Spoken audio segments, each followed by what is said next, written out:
We are recording the very first episode of Life Served Neat right now. Hey everyone, thanks for joining us. I am Howie Barber, your host for this adventure we're going on with Life Served Neat, along with my co-host and partner, my wife of 32 plus years, Elizabeth.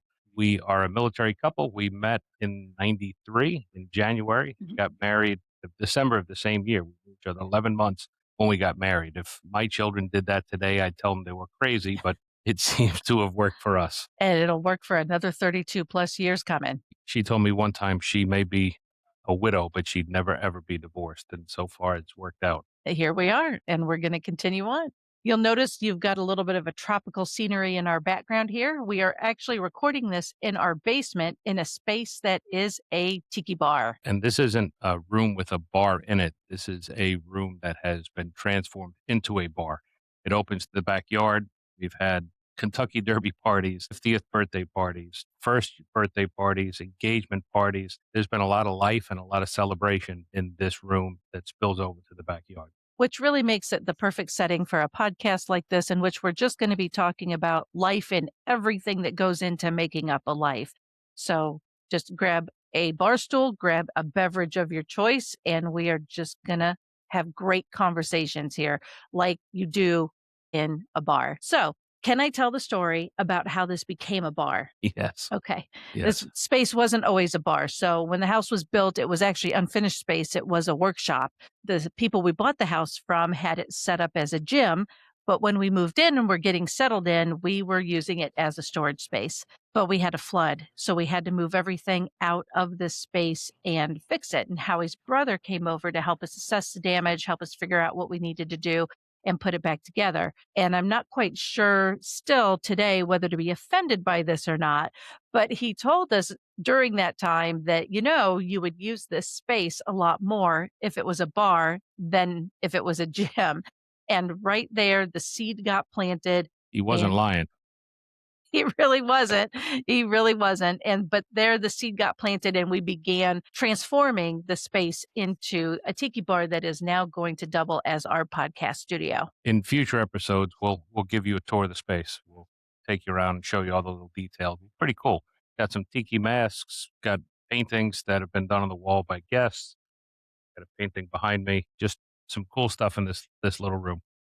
And we're adding more cool stuff to it all the time. Absolutely.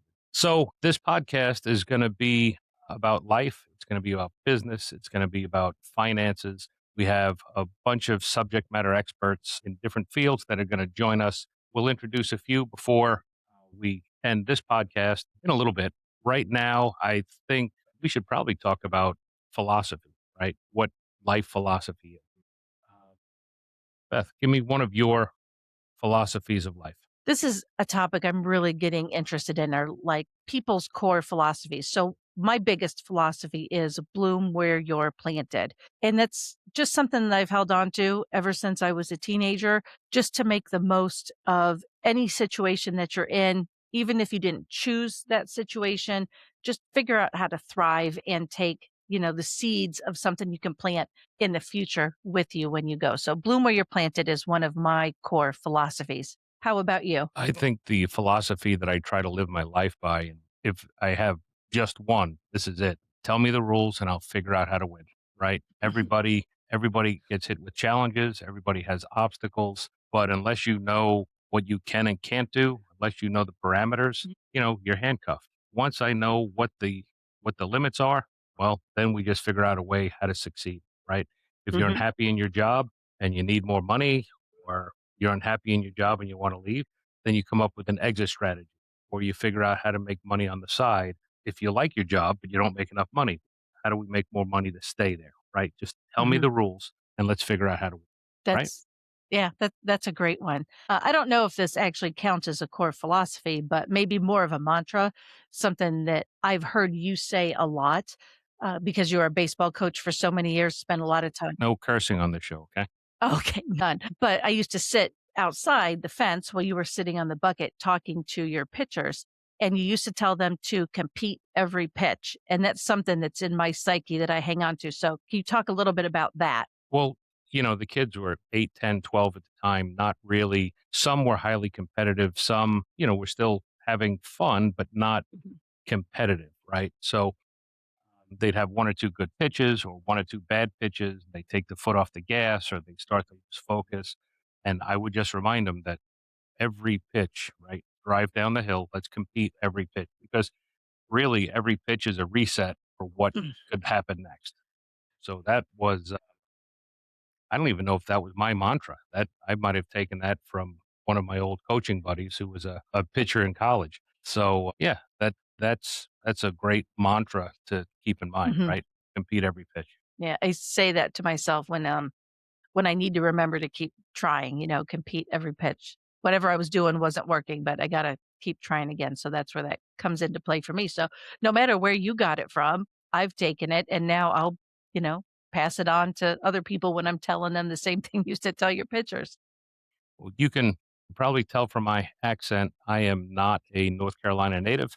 I am from Long Island, New York, and Beth is from Urbana, Iowa, which is a very small farming community. I mean, what was your graduating class? 15. 15. 15. Yeah, it was small. There Yeah. was more people on my school bus than in your class. We grew up in very different ways. One of the interesting things when we started dating, we took this giant road trip. We were both in the military, as Howie said, we were stationed together in Virginia. And then within the first 6 months of us dating, we took a giant road trip and we drove to Iowa. So he got to see really the rural country of Iowa, got to see a crop duster for the first time. He thought that was pretty cool. I spent a month in Iowa that week. Okay, you were there for 72 hours about. But then we drove from Iowa and drove directly east to Long Island, which I had never been. I'd been to Chicago, but I'd never been to New York. It was the first time I ever went to New York. And I remember driving right through, was probably the George Washington we probably took across. And then you took me on a tour of Manhattan. We ended up driving through Harlem, which was fascinating before we went on out to your grandfather's house in Long Island. What an experience for a farm girl. Taking pictures of all the big buildings, the guys on the side of the road posing for pictures. Yeah. It was embarrassing. I was definitely a tourist for sure, but the other people didn't seem to mind one bit. They were very happy to have me take their That picture. one guy even cleaned up his tooth for you He just did. to smile with it. Yeah, he did. But and ever since then, I've loved New York. One of my favorite places to go of all time is New York. So every time we go there, I really look forward to that. We will be talking about Long Island and some of the other trips we take. We'll be talking about going to Philadelphia in a few months. We're going to Austin, Texas. That'll be coming up. So we're going to talk about life. We're going to talk about travel. We're going to talk about experience.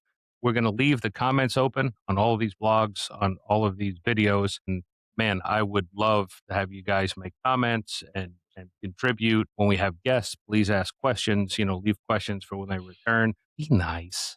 We could all be a little kind. You don't have to be harsh. You could say it without saying mean stuff, right? Civility is underrated these days, so let's bring it back into fashion. But you did mention that we were going to have some guests. We already know who some of those are, so we're very excited about that. You want to talk a little bit about who's going to be joining us? Well, one is a all natural professional bodybuilder. I've known Frank a long time. Frank's out of upstate New York. He's finished fifth in the world a few times in these world competitions. He's a book author. He's written books on being an everyday warrior and not warrior like fighting, warrior like discipline and regimentation. And I mean, he's amazing. He never really comes out of contest shape. Mhm. He's got a nutrition system that he stays all the time and it works for him because that feeds whatever his basic need is. He's a great guy. You're gonna love having him, what he has to present and asking him questions. How about you? Who you bringing? We're going to have Christy joining us, and I'm looking forward to having her on because she is a digital marketing specialist. But the thing I find really interesting about her is that she's got her own company and she's actually creating jobs for other people through her company. And America was built on small business. And we're going to bring someone on who is the owner of their own small business and is impacting her own community as she works with her clients who are all over the country. So I'm excited about that. Nice segue. Talking about finances and making money. We're going to have a finance guy on. We'll be answering the questions. Now, please, if you have your own tax consultants, your own investment people, confirm with them. But we're going to talk about process. We're going to talk about ways to compound money, ways to save money, and not just the X's and O's, but the mental approach, right? Mhm. How you get disciplined with money and things to consider going forward. Clay's a great guy. He's extremely funny, but he's very bright when it comes to finance.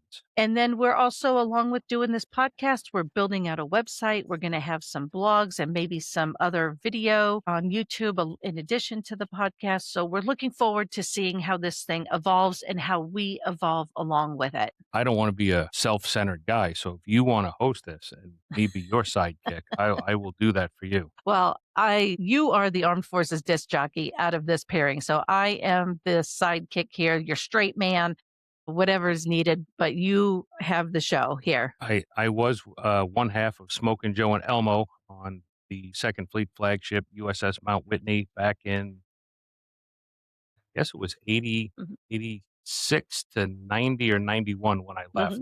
Yeah. Elmo, my radio partner, lives in North Carolina as well. He's up in Broadway. Maybe if we can get this thing rolling and having a little success, I'd love to get him down here. Maybe do one more Smoking Joe and Elmo.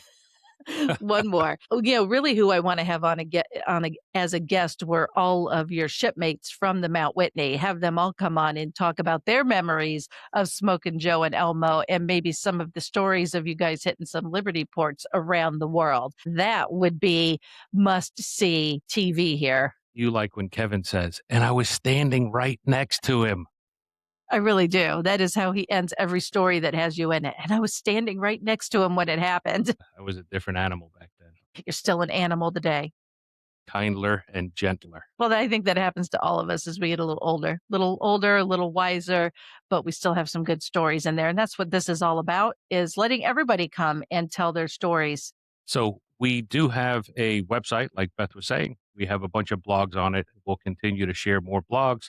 We'll talk about some of the blogs on podcasts to come. Mhm. If you have ideas, you have things you want to discuss, please just send us a message and let's talk about it. Again, be civil, be nice. And thank you for joining us on podcast number one. And see you again next time.